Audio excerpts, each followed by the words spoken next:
বাংলাতে আপনাকে স্বাগতম জানাই। নিউজ মোমেন্ট বাংলাতে।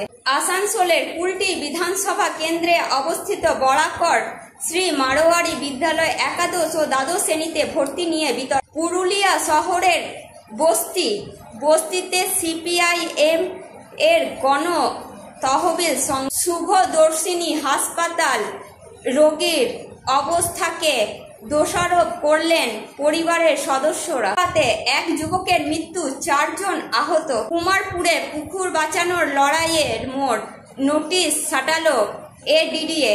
Please like, share and subscribe and forward YouTube channel News Moment.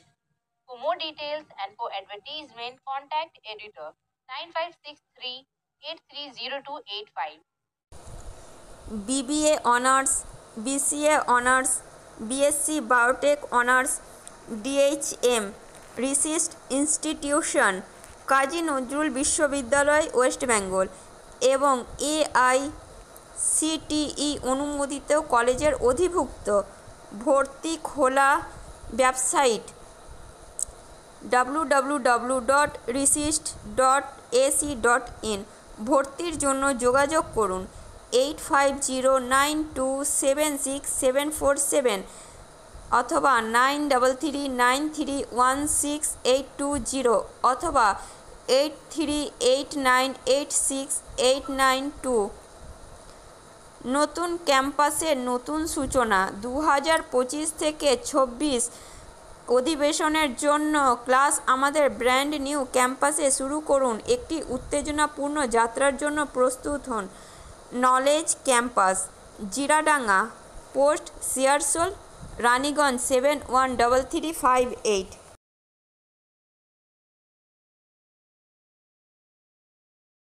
আসানসোলের কুলটি বিধানসভা কেন্দ্রে অবস্থিত বরাকর শ্রী মারোয়ারি বিদ্যালয় একাদশ ও দ্বাদশ শ্রেণীতে ভর্তি নিয়ে বিতর্ক।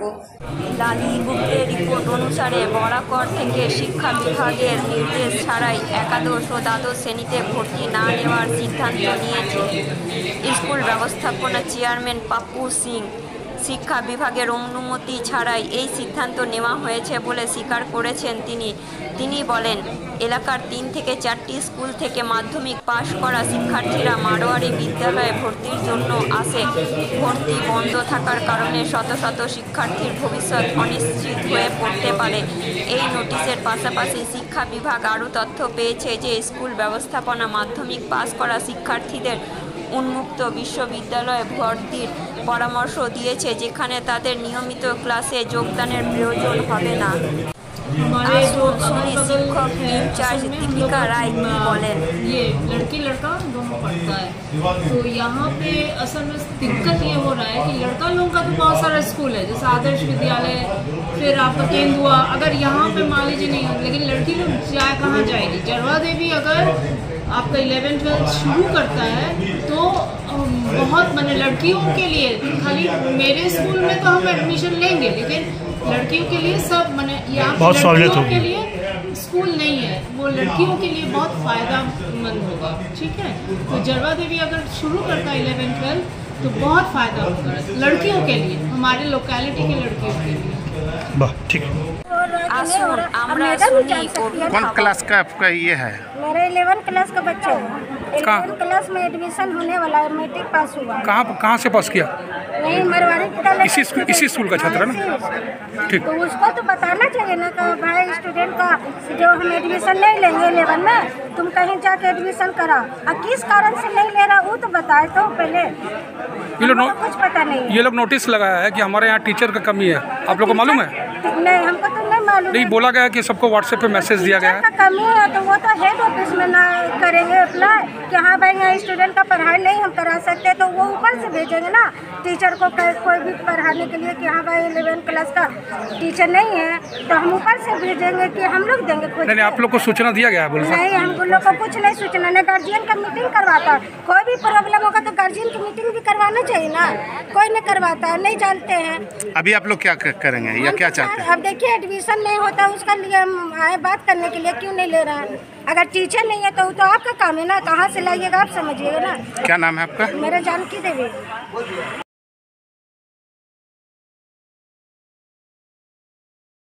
পুরুলিয়া শহরের বস্তিতে সিপিআইএম এর গণ তহবিল সংগ্রহ। কার্যনির্বাহী সম্পাদক বিকাশ প্রসাদের রিপোর্ট অনুযায়ী 2026 সালের বিধানসভা নির্বাচনকে সামনে রেখে সিপিআইএম পুরুলিয়া জেলা ইউনিট ঘরটি সুন্দর করার কাজ শুরু করেছে। চলতি মাসের 1 থেকে 5 তারিখ জনসাধারণের তহবিল সংগ্রহ কর্মসূচি উপলক্ষে সমগ্র জেলার তহবিল সংগ্রহ শুরু হয়েছে। সিপিআইএম পুরুলিয়া জেলা শাখার সদস্য এবং পুরুলিয়া শহর উত্তর অঞ্চল কমিটির সম্পাদক ব্যোমকেশ দাস বলেন, আমাদের দল জনসাধারণের অর্থ এবং দলীয় সদস্যদের কাছ থেকে আদায় করা অর্থের উপর নির্ভর করে। অন্যান্য রাজনৈতিক দলের কর্মীরা দলীয় কার্যকলাপ থেকে অর্থ পান। সিপিআইএম পুরুলিয়া শহর উত্তর অঞ্চল কমিটি পুরুলিয়া শহরের 2 নম্বর ওয়ার্ডের বস্তিতে অর্থ সংগ্রহ করেছে। দেখা গেছে যে বস্তির দরিদ্র মানুষেরা স্বেচ্ছায় অর্থ দিয়ে তাদের সাহায্য করছে, তাদের সমস্যা শোনার চেষ্টা করবে।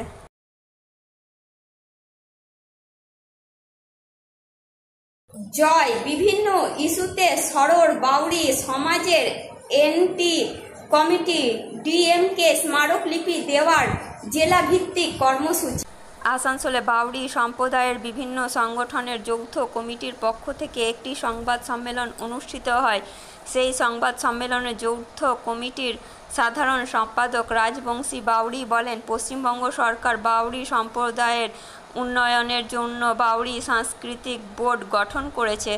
আমাদের দাবি এর আওতায় বিভিন্ন জেলায় বাবা সাহেব ডক্টর ভীমরাও আম্বেদকরের নামে গ্রন্থাগার তৈরি করা হোক। বাউরি সম্প্রদায়ের শিশুদের শিক্ষাগত উন্নয়নের জন্য বিনামূল্যে কোচিং সেন্টারের ব্যবস্থা করা হবে। তিনি বলেন, খুব শীঘ্রই বার্নপুর সেল আইএসপি বা ইস্কো কারখানা আধুনিকীকরণ হতে চলেছে। তিনি দাবি করেন, সেল আইএসপি নিয়োগের ক্ষেত্রে বাউরি, হান্ডি, ডোম সম্প্রদায় সহ উপজাতি সম্প্রদায়গুলিকে অগ্রাধিকার দেওয়া উচিত।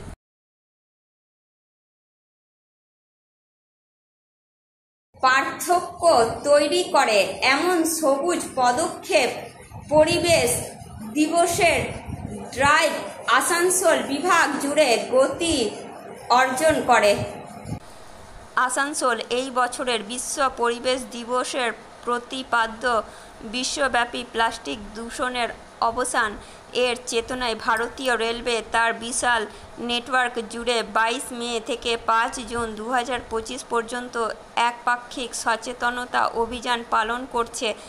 বাস্তুতন্ত্র, জনস্বাস্থ্য এবং ভবিষ্যৎ প্রজন্মের জন্য প্লাস্টিকের ক্রমবর্ধমান হুমকিকে স্বীকৃতি দিয়ে এই বিশ্বব্যাপী প্রচারণা আমাদের দৈনন্দিন জীবনে প্লাস্টিকের ব্যবহার পুনর্বিবেচনা, প্রত্যাখ্যান এবং হ্রাস করার জন্য একটি সময়োপযোগী অনুস্মারক হিসেবে কাজ করে। এই চলমান অভিযানের আওতায় পূর্ব রেলওয়ের আসানসোল বিভাগ আজ স্থায়িত্ব এবং পরিবেশ বান্ধব অনুশীলনের উপর দৃষ্টি নিবদ্ধ করে একাধিক কার্যক্রমের আয়োজন করে। অন্ডাল রেলওয়ে কলোনিতে একটি শ্রমদান অভিযান পরিচালিত হয়, যেখানে কর্মকর্তা, কর্মী এবং স্থানীয় বাসিন্দারা উৎসাহের সাথে সবুজায়ন বজায় রাখতে এবং পার্ক প্রাঙ্গণ পরিষ্কার করতে অংশগ্রহণ করেন। এই কার্যক্রম কেবল পরিবেশকে সুন্দর করে তোলেনি, বরং পরিবেশগত যত্নে সম্প্রদায়ের অংশগ্রহণের গুরুত্বকেও আরও জোরদার করেছে। আসানসোলের ডিভিশনাল রেলওয়ে হাসপাতাল একটি সচেতনতামূলক কর্মসূচি অনুষ্ঠিত হয়েছিল, যেখানে স্বাস্থ্য সেবা ক্ষেত্রে প্লাস্টিকের ব্যবহার কমানোর প্রয়োজনীয়তা তুলে ধরা হয়েছিল এবং দৈনন্দিন কাজে পরিবেশগতভাবে দায়িত্বশীল অনুশীলন গ্রহণকে উৎসাহিত করা হয়েছিল। আরেকটি পরিবেশ বান্ধব উদ্যোগে রেল কর্মীদের সক্রিয় অংশগ্রহণে পানাগড় স্টেশনের বাগান এবং প্রাঙ্গণে বিশেষ মনোযোগ দেওয়া হয়েছে। স্টেশন প্রাঙ্গণের মধ্যে সবুজ স্থানের সৌন্দর্য বর্ধন এবং রক্ষণাবেক্ষণ বিভাগের কর্মক্ষম দক্ষতা এবং পরিবেশগত সংবেদনশীলতার মিশ্রণের ওপর দৃষ্টি নিবদ্ধ করে। এই সম্মিলিত প্রচেষ্টা 2025 সালের বিশ্ব পরিবেশ দিবসের বার্তাকে সমর্থন করার ক্ষেত্রে আসানসোল বিভাগের সক্রিয় ভূমিকাকে চিহ্নিত করে এবং প্লাস্টিক দূষণের ক্রমবর্ধমান হুমকি থেকে গ্রহকে রক্ষা করার জন্য ছোট কিন্তু অর্থপূর্ণ পদক্ষেপ গ্রহণের গুরুত্বকে তুলে ধরে।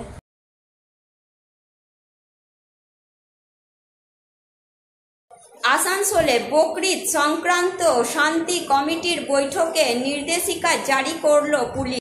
শান্তিপূর্ণ ও সৌহার্দ্যপূর্ণ পরিবেশে বকরিদ উৎসব উদযাপনের জন্য আসানসোল দক্ষিণ পুলিশ স্টেশন কর্তৃক আসানসোল পৌর কর্পোরেশনের আলোচনা হলে একটি শান্তি কমিটির সভার আয়োজন করা হয়েছিল। এই সভায় ডিসি সেন্ট্রাল ধ্রুব দাস, আসানসোল দক্ষিণ থানার ইনচার্জ কৌশিক কুণ্ডু এবং অন্যান্য ঊর্ধ্বতন পুলিশ কর্মকর্তারা উপস্থিত ছিলেন। এছাড়াও আসানসোল মহাবীর স্থান সেবা সমিতির সম্পাদক অরুণ শর্মা, বিশিষ্ট শিল্পপতি ও সমাজসেবক নরেশ আগরওয়াল, কংগ্রেস নেতা শাহ আলম, তৃণমূল নেতা শহীদ পারভেজ এবং সমাজ ও ধর্মের বিভিন্ন শ্রেণীর প্রতিনিধিরা উপস্থিত ছিলেন। সভায় পুলিশ কর্মকর্তারা বকরিদ উৎসব সম্পর্কে কিছু গুরুত্বপূর্ণ নির্দেশিকা জারি করেন। কর্মকর্তারা জানিয়েছেন যে প্রতি বছরের মতো এবারও শান্তিপূর্ণভাবে বকরিদ উদযাপনের জন্য পূর্ব নির্ধারিত নির্দেশিকা অনুসরণ করা হবে।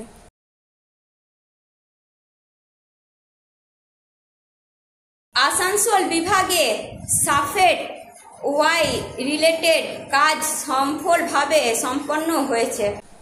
ভারতীয় রেলওয়ে 1 জুন 2025 রবিবার নির্ধারিত সময়সূচি অনুসারে আসানসোল বিভাগে গুরুত্বপূর্ণ নিরাপত্তা সম্পর্কিত অবকাঠামোগত কাজ সফলভাবে সম্পন্ন করেছে। এই কাজের মধ্যে রয়েছে শঙ্করপুর SNQ এর পুরাতন ফুট ওভারব্রিজ FOB ভেঙে ফেলা এবং দ্রুত ট্রাক রিনিউয়াল মেশিন PQRS ব্যবহার করে জাসিডি JSME এবং শঙ্করপুর SNQ এর মধ্যে রেলপথ সংস্কার। পুরনো FOB যা তার নকশার মেয়াদ শেষ হয়ে গিয়েছিল এবং সম্ভাব্য নিরাপত্তা ঝুঁকি তৈরি করেছিল, তা সাবধানতার সাথে অপসারণ করা হয়েছে। একটি নতুন FOB ইতিমধ্যেই তৈরি করা হয়েছে এবং জনসাধারণের ব্যবহারের জন্য উন্মুক্ত করা হয়েছে, যা প্ল্যাটফর্ম জুড়ে যাত্রীদের নিরাপদ এবং নির্বিঘ্নে চলাচল নিশ্চিত করবে। এছাড়াও PQRS প্রযুক্তি ব্যবহার করে ট্র্যাক পুনর্নবীকরণ দক্ষতার সাথে সম্পন্ন করা হয়েছিল, যার ফলে জীর্ণ রেলগুলি দ্রুত এবং নির্ভুলভাবে প্রতিস্থাপন করা সম্ভব হয়েছিল। এই আপগ্রেডটি অপারেশনাল নিরাপত্তা উল্লেখযোগ্যভাবে বৃদ্ধি করবে, মসৃণ ট্রেন চলাচল নিশ্চিত করবে এবং ভবিষ্যতে রক্ষণাবেক্ষণের প্রয়োজনীয়তা হ্রাস করবে। কাজের দিন অনিবার্য ট্রেন নিয়ন্ত্রণ সত্ত্বেও কার্যক্রম সুষ্ঠুভাবে পুনরায় শুরু হয়েছে এবং স্বাভাবিক পরিষেবা পুনরুদ্ধার করা হয়েছে। এই সময়কালে যাত্রীদের সহযোগিতা এবং বোঝাপড়া আন্তরিকভাবে প্রশংসাযোগ্য। ভারতীয় রেলপথ ক্রমাগত অবকাঠামোগত উন্নয়নের মাধ্যমে যাত্রীদের নিরাপত্তা এবং সুবিধা নিশ্চিত করতে প্রতিশ্রুতিবদ্ধ।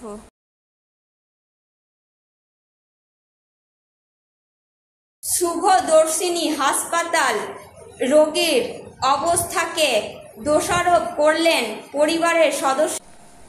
যেমন পবন শর্মার রিপোর্ট অনুযায়ী রানীগঞ্জের বাসরা এলাকায় অবস্থিত শুভদর্শিনী হাসপাতালে রোগীর পরিবারের সদস্যরা হট্টগোল করে ভাঙচুর চালায়। অভিযোগ করা হয়েছে যে হাসপাতালটি চিকিৎসায় অবহেলা করেছে এবং রোগীর অবস্থা সঠিকভাবে নির্ণয় করেনি। রোগী রুকসানা পারভিনের পরিবারের সদস্যরা অভিযোগ করেছেন যে ফেব্রুয়ারিতে তার হাঁটুতে টিউমারের চিকিৎসা করা হয়েছিল, কিন্তু এখন বলা হচ্ছে যে এটি ক্যান্সার। হাসপাতাল কর্তৃপক্ষের বিরুদ্ধে রিপোর্ট দিতে দেরি করে টাকা দাবি করার অভিযোগও উঠেছে। পরিবারের সদস্যদের দাবি, হাসপাতাল তাদের চিকিৎসার খরচ বহন করবে এবং রোগীকে সুস্থ করবে। এছাড়াও হাসপাতালগুলিকে স্বাস্থ্যসাথী কার্ড গ্রহণ করতে হবে এবং রোগীদের কাছ থেকে নগদ টাকা আদায়ের পরে রসিদ দিতে হবে।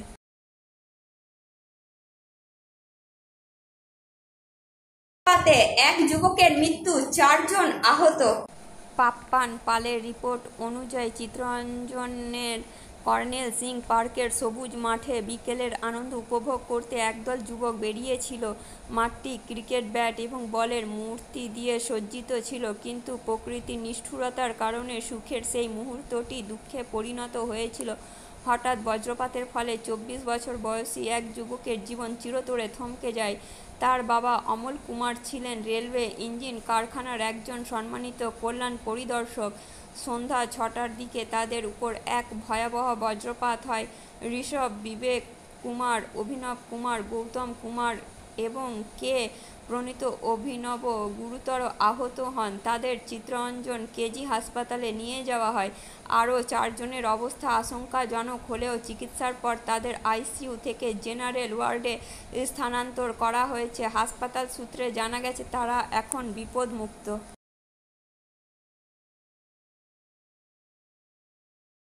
আসানসোল বিভাগে রেকর্ড ব্রেকিং তীব্র টিকিট চেকিং ড্রাইভ পরিচালিত হয়েছে। টিকিটবিহীন এবং অনিয়মিত ভ্রমণ রোধ এবং যাত্রীদের সচেতনতা বৃদ্ধির লক্ষ্যে 28/5/2025 তারিখে পূর্ব রেলওয়ের আসানসোল ডিভিশন জুড়ে বিশেষ নিবিড় টিকিট চেকিং অভিযান পরিচালিত হয়েছিল।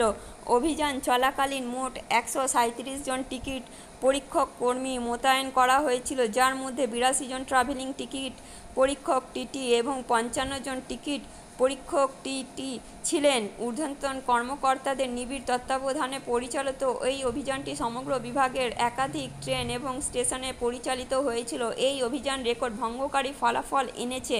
টিকিটবিহীন এবং অনিয়মিত ভ্রমণের 2788টি ঘটনা শনাক্ত করা হয়েছে। ভাড়া আদায় এবং জরিমানা বাবদ মোট 20,01,150 টাকা আদায় করা হয়েছে, যা গত বছর অর্জিত একদিনের রেকর্ড 70,46,310 টাকাকে ছাড়িয়ে গেছে। আসানসোল বিভাগ সকল যাত্রীদের কাছে বৈধ টিকিট নিয়ে ভ্রমণ করার এবং সকলের জন্য একটি মসৃণ, সুষ্ঠু এবং নিরাপদ যাত্রা নিশ্চিত করার জন্য রেল কর্তৃপক্ষের সাথে সহযোগিতা করার জন্য আন্তরিকভাবে আবেদন করেছে। এটা বোঝা গুরুত্বপূর্ণ যে রেলওয়ে স্টেশনগুলিকে তাদের বার্ষিক যাত্রী আগমন এবং আয়ের উপর ভিত্তি করে এনএসজি 1 থেকে এনএসজি 6 অশহরতলির গ্রেড শ্রেণীতে শ্রেণীবদ্ধ করা হয়। টিকিটবিহীন ভ্রমণের ফলে যাত্রীদের সংখ্যা কম থাকে, যা স্টেশনের আপগ্রেডেশনের যোগ্যতার ওপর নেতিবাচক প্রভাব ফেলে। উচ্চতর শ্রেণী বিন্যাস স্টেশনগুলিকে লিফট, এসকেলেটর, উন্নত অপেক্ষার স্থান এবং অন্যান্য অবকাঠামোগত উন্নতির মতো উন্নত যাত্রী সুবিধা পেতে সক্ষম করে। অতএব কেনা প্রতিটি টিকিট কেবল রেল ব্যবস্থাকেই সমর্থন করে না, বরং যাত্রীর বাড়ি এবং গন্তব্য স্টেশন উভয়ের উন্নয়নে গুরুত্বপূর্ণ ভূমিকা পালন করে। বৈধ টিকিট ক্রয়ের মাধ্যমে সঠিক যাত্রী সংখ্যার তথ্য স্টেশনের শ্রেণীবিন্যাস বৃদ্ধিতে অবদান রাখে, যা উন্নত অবকাঠামো এবং উন্নত যাত্রী সুযোগ সুবিধা আকর্ষণ করে। এই নিবিড় অভিযানটি দায়িত্বশীল ভ্রমণ অভ্যাস গড়ে তোলার এবং টিকিটবিহীন ভ্রমণকে নিরুৎসাহিত করার একটি বৃহত্তর উদ্যোগের অংশ। আইন প্রয়োগের পাশাপাশি বিভাগটি নিয়ম মেনে চলার গুরুত্ব এবং লঙ্ঘনের পরিণতি সম্পর্কে যাত্রীদের শিক্ষিত করার জন্য নিয়মিত সচেতনতামূলক প্রচারণারও পরিচালনা করে।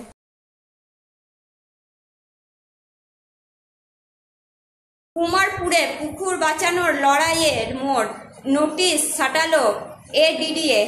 আসানসোলের কুমারপুর এলাকায় পুকুরটি বাঁচানোর দীর্ঘ লড়াইয়ের নতুন মোড় এসেছে। স্থানীয় বাসিন্দাদের ক্রমাগত প্রচেষ্টা এবং আন্দোলনের পর আসানসোল দুর্গাপুর উন্নয়ন কর্তৃপক্ষ এডিডিএ এই বিষয়ে হস্তক্ষেপ করেছে। এডিডিএ এর একটি দল কুমারপুরের নিম্ন কুমারপুর এলাকায় পৌঁছে পুকুরের কাছে একটি নোটিশ সাটিয়ে দিয়েছে, যেখানে পুকুরের পুনর্জন্ম, সৌন্দর্যায়ন এবং অবৈধ নির্মাণ অপসারণের কথা বলা হয়েছে। এডিডিএ দল নোটিশে উল্লেখ করেছে যে পুকুরের 76% এলাকায় তাদের অংশীদারিত্ব রয়েছে। সৌন্দর্যায়ন কাজের মাধ্যমে এই এলাকার পুকুরটি পুনরুজ্জীবিত করা হবে, আলো স্থাপন করা হবে এবং অবৈধ নির্মাণ অপসারণ করা হবে। এখন সেই মুহূর্তের এসএমএসের সময়। তোমার অভ্যাস হলো তোমার অ্যালগোরিদম সেগুলোকে ধারাবাহিকতার সাথে কোড করো। আমাদের চ্যানেলটি লাইক, শেয়ার এবং সাবস্ক্রাইব করুন এবং বিজ্ঞাপন এবং অন্যান্য প্রশ্নের জন্য যোগাযোগ করুন 9563830285 এবং 03